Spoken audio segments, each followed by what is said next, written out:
Alo, chào Vinh, xin chào các bạn. Hôm nay thì mình chia sẻ bánh chuối nha. Nhìn là đã rất là mê rồi. Bánh chuối miền Tây, mềm dẻo, được kết hợp với nước cốt dừa và các màu sắc tự nhiên, an toàn mà đẹp mắt nữa. Bây giờ mời các bạn mình cùng xem luôn. Đầu tiên là mình dùng 200g bột năng hay là bột mì tinh. Bên đây là 100g bột mì đa dụng thì hiệu nào cũng được. 100g đường cá. Kết hợp bên đây là 300ml nước cốt dừa nha. Mình dùng nước cốt béo luôn cho bánh nó ngon, khỏi cần làm nước cốt riêng. 50g đậu xanh khô. Ở đây là mình đã hấp chín sẵn rồi nè. Hấp hay là nấu gì cũng được, để cho nó hơi khô khô một chút muối nữa. Rồi bây giờ các bạn sẽ cho 100g bột mì đa dụng nè, 200g bột năng, đậu xanh cũng cho vô hết luôn. Thêm muối vô cho bánh nó đậm đà, nó sẽ ngon. Rồi 100g đường. Thì mình thấy cái độ ngọt bánh này là nó vừa ăn ngon luôn á, tại vì có độ ngọt của chuối nữa. 300ml nước cốt dừa cho hết vô luôn. Tỷ lệ mình dùng là 1 lượng bột và 1 lượng chất lỏng luôn ha, là 300g bột kết hợp với 300ml nước cốt dừa đó. Mình sẽ trộn cái phần bột này cho nó hòa tan. Trước nhất là mình sẽ làm phần bột, rồi chút nữa mới làm tới phần chuối, để cho bột nó nghỉ thì nó nở ra. Chuối này là chuối xiêm nha, mình có 8 trái. Chuối càng chín mùi thì mình làm nó càng ngon, vì nó có cái độ mật ngọt tự nhiên, và chuối hấp ra nó sẽ ngọt, nó dịu, nó không có bị chát. Thay vì chuối này là các bạn ăn đâu có hết nữa, là mình đã bỏ rồi đó. Nhưng mà đem làm bánh đi, vừa ngon mà bên trong không hề bị hư, không bị dập gì hết trơn á. Mình thấy cái vỏ nó hơi thâm thâm dập vậy thôi, chứ bên trong là nó còn nguyên à. Chứ chuối nó không có bị hư, bỏ thì rất là phí luôn, mà ăn thì ăn không hết. Lột lần lượt rồi các bạn để qua bên luôn ha, chút nữa mình tán ra cho nó mịn. Chuối này là chuối nhà trồng nè, chứ không có mua, nên là ăn nó cũng chất lượng. Phần chuối là mình bóp ra, nó mùi nên các bạn bóp nó dễ lắm, nó mềm xèo chứ nó không có cứng đâu. Bóp đến đâu là nó rịu đến đó luôn á. Còn không thích bóp bằng tay thì các bạn cho vào trong cái bọc ni lông mình lấy cái thớt hay cái dao mình đập ra thì nó cũng vẫn mịn nha, chứ đừng có sai là các bạn cho vào trong bột làm bánh ăn không có ngon đâu. Rồi bây giờ mình cho hết phần chuối vào trong bột luôn. Thời gian mà mình làm chuối cũng hết 10-15 phút rồi. Thì mình trộn bột nữa là bột nó đã nở đều, khuấy đều lên. Hỗn hợp vậy là nó vừa nha, chứ đừng có sợ nó đặc, tại vì mình cho chuối cũng hơi nhiều. Bột vậy là nó vừa ăn, cái bánh ra nó sẽ mềm. Chút mình còn thêm cái hỗn hợp nước lá cẩm và nước lá dứa nữa đó, thì mình thấy cái bánh của mình nó có độ mềm ngon. Chia ra làm 3 phần, tại vì mình màu mè, có sẵn nước lá cẩm và nước lá dứa, cho nên ở đây mình chia mình cho vô.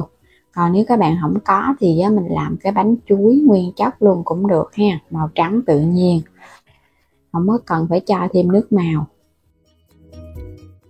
Đây là nước màu lá dứa nè, mình xay ra mình để tủ lạnh được mấy ngày đó, nó lắng cái tinh chất ở bên dưới. Cái nước trong là mình đã chắc bỏ đi rồi vậy đó. Mình đừng có cho nhiều nha, khoảng 2 muỗng canh thôi.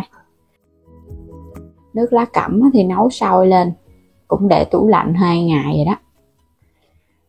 Trộn đều lên. Nước lá cẩm và nước lá dứa thì mình ăn nó cũng mát nha, cũng tốt chứ không có hại gì hết. Nên là các bạn thích màu nhiều thì mình cho nhiều, nhưng mà nếu cho nhiều quá thì bột nó hơi lỏng. Rồi màu lá dứa mà làm cái kiểu này đậm dữ lắm mà nó thơm nữa. Bánh hoàn toàn không có bị đắng dù là các bạn cho nhiều. Mình sẽ làm những cái khuôn bánh lăng. Khuôn này là chịu được nhiệt ha, các bạn yên tâm mình hấp. Quét sơn lớp dầu ở bên dưới khuôn rồi đó, để cho nó đừng có bị dính bánh khi mà mình hấp ra nó tróc. Rồi bây giờ mình khuấy đều cái tô bột chuối lên, các bạn sẽ múc vô.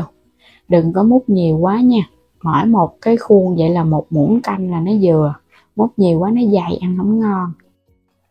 Cái khuôn này là khuôn 100ml á, mình làm khoảng chừng 3 phần khuôn là nó vừa. Rồi bây giờ mình chất tiếp lên, cho tiếp cái màu lá cẩm ha, nhìn cho nó hấp dẫn. Bắt sẵn nồi nước sôi, Cho lên trên bếp, mình sẽ hấp 10 phút với mức lửa cao là bánh của mình nó chín. Đủ thời gian là mình tắt bếp luôn rồi lấy bánh ra. Tiếp theo là cái khuôn silicon, mình cũng gót một lớp mỏng thôi, hấp 10 phút luôn. Đủ thời gian là mình tắt bếp, lấy khuôn bánh ra. Bây giờ mình sẽ quét dầu xung quanh cái khuôn nhôm tròn. Hôm nay mình chia sẻ bằng 3 loại khuôn: khuôn nhôm, khuôn nhựa và khuôn silicon. Khuôn nào thì các bạn cũng nhớ thoa một chút dầu để bánh nó không có dính. Và ở trong bột này mình pha nước cốt dừa đó, nên là khi hấp lên nó có cái dầu dừa thì mình thấy nó cũng không có dính nữa. Rồi cũng cho vào hấp 10 phút. Đây, cái khuôn silicon á, đặc biệt á, là các bạn lấy ra lúc còn nóng nó vẫn không có bị dính. Còn cái khuôn nhôm thì nhớ là phải để cho nó nguội nha, mình lấy ra nó mới dễ, nó không dính, chứ không thôi các bạn lấy ra nó dính á. Nhưng mà thoa dầu rồi nên nó cũng đỡ á. Thấy khuôn nhôm á thì mình thấy hấp bánh nó nhanh chín hơn khuôn silicon và khuôn nhựa. Cái bánh mình làm mỏng, đều và cầm lên nó mềm mềm dai dai, ngon lắm. Bữa nào mà có chuối chín mùi ăn không hết á, các bạn thử làm cái cách này của mình đi. Mềm mềm dai dai, dẻo dẻo, béo béo, thơm thơm, có độ ngọt từ chuối. Ngon nhất chính là cái bánh nào đó các bạn luôn. Theo mình là cái bánh lá dứa là ngon nhất nha, bởi vì nó có cái hương thơm của lá dứa. Nhưng mà cái bánh đẹp nhất chính là cái bánh màu lá cẩm. Còn cái bánh chuối nguyên thủy á, thì nó màu trắng tự nhiên nên nhìn nó không có bắt mắt bằng. Xanh xanh đỏ đỏ, trắng trắng, bên trong là phần chuối màu hơi vàng nhạt nữa. Làm mỏng thì mình thấy ngon lắm. Đừng có trắng dày quá. Làm nhỏ nhỏ vậy nè, hấp ra cái bánh nhìn nó hấp dẫn hơn so với các bạn làm cái khuôn lớn rồi cái mình cắt ra. Đó, bánh mềm dai nè. Mình để nguội rồi á mà bánh vẫn mềm ngon vậy nè. Qua ngày hôm sau ăn vẫn ngon luôn á, chứ nó không cứng gì đâu. Các bạn thử đi ha. Ăn xong á mà thấy ngon á thì để bình luận ở bên dưới cho mình biết với nha. Đây, cái phần chuối nó có màu vàng tự nhiên nè. Cắt ra cho các bạn xem ha. Phần chuối này mình đã có nước cốt dừa rồi nên không có cần phải thắng nước cốt riêng đâu. Ngon dữ lắm. Ăn cái đầu tiên chính là cái bánh lá dứa liền luôn á, tại vì nó thơm quá chừng chịu không nổi luôn. Nó thơm dữ lắm các bạn ơi. Ngọt cũng đậm đà và béo ngậy nước cốt dừa nữa. Nếu mà bạn nào mà không có thích béo á thì mình giảm cái nước cốt dừa lại, mình thay bằng nước lọc nha. Nhưng mà mình thích béo ngọt nên là mình cho nước cốt dừa hơi đặc một chút. Bây giờ thì cảm ơn các bạn đã theo dõi hết video ha. Vui lòng đăng ký ủng hộ kênh và mua thêm các sản phẩm ở trong kênh của mình nữa nha. Bây giờ thì xin chào và hẹn gặp lại các bạn ở những video tiếp theo.